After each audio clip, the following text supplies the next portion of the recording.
गुरु सहो सबको मैं तहे दिल से प्रणाम करती हूँ, मेरे प्रणाम को स्वीकार कीजिए। आज में बहुत ही छोटा सा कथा है, लेकिन बहुत ही ज्ञानवर्धक कथा है। इस कथा को आप लोग ध्यानपूर्वक सुने, जरूर से जरूर आप लोग को भी कुछ न कुछ ज्ञान यहाँ से हासिल होगा दोस्तों।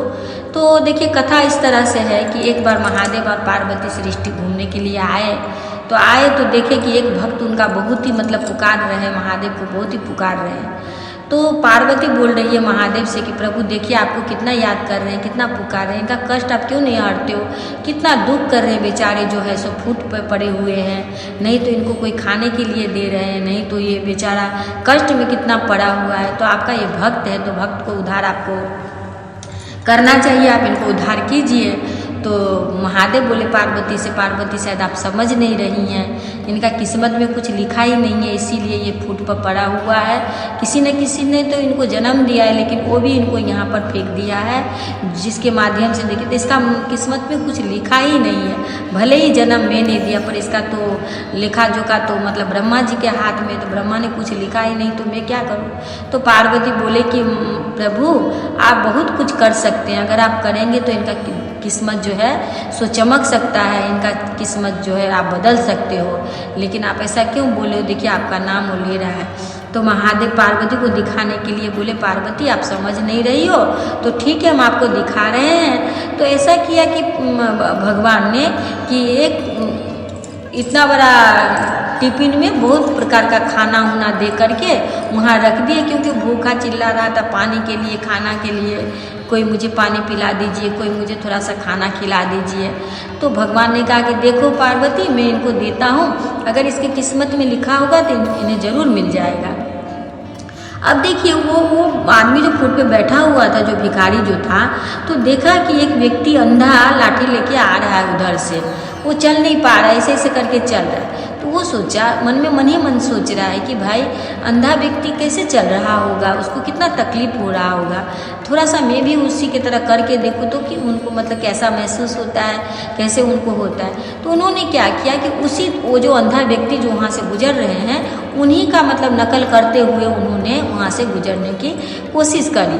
तो देखिए ऐसा हुआ कि उनका सामने में रखा हुआ जो सामान था, जो खाना दिए थे भगवान महादेव पार्वती, तो वो खाना उनका वहीं पे रह गया, पानी वहीं पे रह गया। वो अंधा का जिस तरह से अंधा ये कर रहा है, उनका रोल करते हुए वहाँ से गुजर गया। तो महादेव बोले पार्वती से कि पार्वती देखो, हम आपको बोले ना कि इनकी किस्मत में लिखा ही नहीं है। क्योंकि देखिए दोस्तों, क्योंकि क्या होता है ना कि देखिए अगर हम कितना भी भक्ति करें, कितना भी पूजा करें, पाठ करें, तो हमारा कर्म को अगर कोई काट सकता है या फिर कर्म को अगर कोई ठीक कर सकता है तो एकमात्र महादेव है जो कि कर सकते हैं। लेकिन अगर हमारा कर्म में अगर कष्ट लिखा हुआ है तो वो हमको भोग करना ही होगा। देखिए कोई व्यक्ति क्या होता है कि देखिए कोई व्यक्ति बहुत पाप किया है या फिर पाप करता है या फिर लोगों को ठगता है, फिर ठग कर अपना दिनचर्या चलाता है लोग। तो देखिएगा ऐसा होता है कि उनका जो कुछ देखिए कोई पाप करते हुए भी देखिएगा कोई व्यक्ति बहुत अच्छा है, बहुत खुशी है, उनको कभी दुख में नहीं पड़ रहा। तो ये सोचिए कि उनका पुण्य जो अगले जन्म का है अभी उनके साथ साथ चल रहा है, इसी वजह से जो है वो पाप कर रहा है ना, तो वो उन पे नहीं लागू हो रहा है। जिस दिन उनका जो है अगले जन्म का पुण्य जो है वो खत्म होगा, फिर पाप शुरू होगा, फिर उनको मरने से कोई नहीं बचा सकता है, उनको मरना ही मरना है। इसीलिए पाप इंसान को नहीं करना चाहिए, करते हुए भी थोड़ा सोचना चाहिए कि मैंने जो किया या मैं जो कर रहा हूँ ये सही है या गलत है, ऐसा सोचना चाहिए। सोच करके इंसान को आगे बढ़ना चाहिए। लेकिन हम अपना दिनचर्या चलाने के लिए या फिर किसी को भी ठग लेते हैं, किसी को भी अपना बोलते हैं कि आप अपना हो, हम आपको कभी डूबने नहीं देंगे, और फिर उसी को हम गला पकड़ के डुबा देते हैं दोस्तों। तो जिसको हम डुबा दिया तो डुबाने वाले तो हमारे महादेव है, क्या उससे आपको रिहाई मिलेगा? कभी नहीं मिल सकता है, क्योंकि आपने सच का गला घोंट दिया है ना, तो आपको कभी भी यहाँ से मुक्ति नहीं मिलेगी। मुक्ति आपको मिल सकती है, जो गलती आपने किया है उसको आप सुधारिए तो मुक्ति आपको मिल सकती है इसी जन्म में। अगर आपने ऐसा नहीं किया तो आपको उसका भोग भोगना ही होगा, और ऐसा भोग भोगोगे कि पानी पास में रखा रहेगा लेकिन पानी नहीं पी पाओगे, खाना पास में रहेगा खाना नहीं खा पाओगे। सोचो पाप तुम्हारा कितना मतलब प्रबल हो गया, जिसके माध्यम से तुम्हारा सामने में रहते हुए भी तुम नहीं खा पाओगे, नहीं पी पाओगे।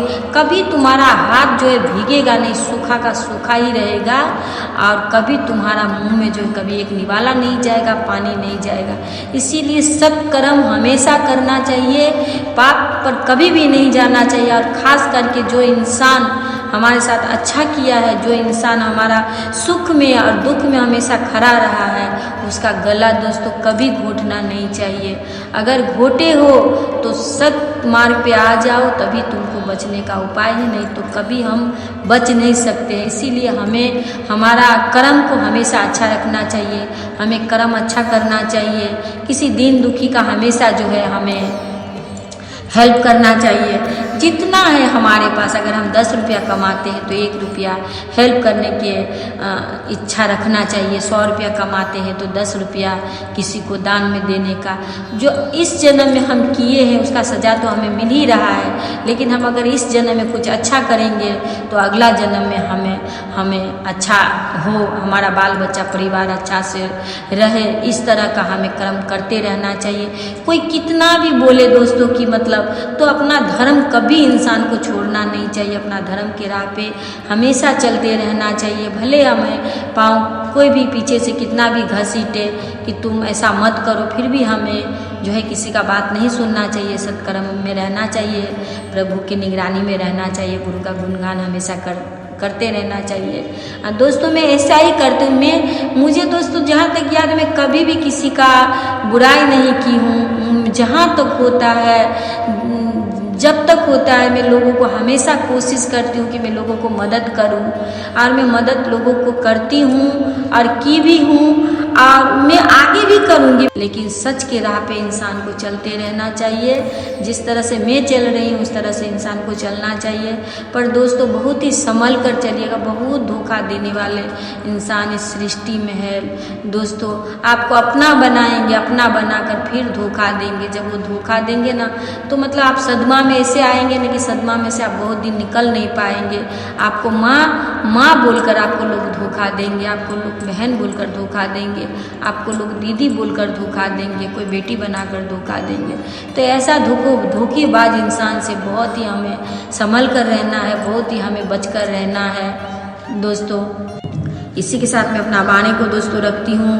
अगर मेरी बात अगर आप लोगों को कहीं भी अगर बुरा लगे तो मुझे माफ़ कर दीजिएगा। पर बहुत ही मेरा दिल दुखा हुआ है दोस्तों, बहुत ही इस दिल में चोट लगा है, क्योंकि किसी ने अपना बनाकर धोखा दिया है। तो ऐसे व्यक्ति को लिए मुँह से तो ज़रूर मैं जब तक जिंदा रहूँगी कभी भी मेरे मुँह से अच्छा तो निकलेगा नहीं दोस्तों। तो इसी के साथ मैं अपना वाणी को रखती हूँ।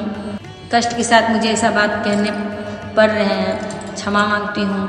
गुरु सबको प्रणाम करती हूँ, मेरे प्रणाम को स्वीकार कीजिए।